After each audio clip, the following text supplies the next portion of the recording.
Hey guys, welcome back to my channel Vihan brothers. ఈరోజు ఆరెంజ్కి నేను ఈవినింగ్ స్నాక్ పెడుతున్నాను. రోజు పెట్టడానికి టైం ఉండట్లేదు వ్లాగ్లో. సో వీడియో తీసి పెట్టాలంటే ఎవరైనా సపోర్ట్ ఉంటే బాగుండు అనిపిస్తుంది. సో ఈరోజు టైం ఉంది కాబట్టి పెడుతున్నాను.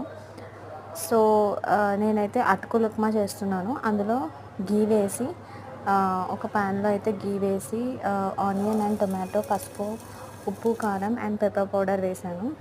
దాని తర్వాత అటుకులు ఆల్రెడీ క్లీన్గా నీట్గా వాష్ చేసిన తర్వాత స్క్వీజ్ చేయాలి. వాటర్ అంతా పోయేలాగా ఇలా గట్టిగా అవ్వాలి. స్క్వీజ్ చేసేసిన తర్వాత ఆ వాటర్ కొంచెం మరిగిన తర్వాత ఆ అటుకులు మనం పక్కకు తీసుకున్న బౌల్లో ఏదైతే పెట్టుకున్నామో అది అందులో మిక్స్ చేసేయాలి. జస్ట్ లైక్ ఉప్మా అనమాట.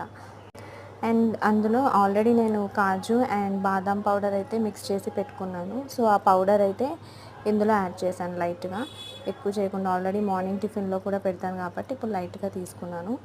సో ఈ రెసిపీ కానీ మీకు నచ్చినట్టయితే లైక్ చేయండి, షేర్ చేయండి, సబ్స్క్రైబ్ చేయండి. అయాన్ష్కి ఆనియన్స్, టొమాటోస్ టిఫిన్స్లో కానీ లేదంటే మనం వెజిటేబుల్ రైస్ పెడతాం కదా, అలా ఉంటే నచ్చదు. సో నేను ఏదో ఒకటి చూపిస్తూ అలవాటు చేస్తున్నాను. జనరల్గా అయితే వాడు ఉంచేస్తాడనమాట. మనం అంటే పర్టికులర్గా వాడికి సెన్స్ నోట్లో తెలిస్తే ఆనియన్ అని ఉంచేస్తాడు. సో పిల్లలు తినని వాళ్ళకి అయితే అలవాటు చేయండి, వదిలేయకండి. Thank you for watching. Bye bye.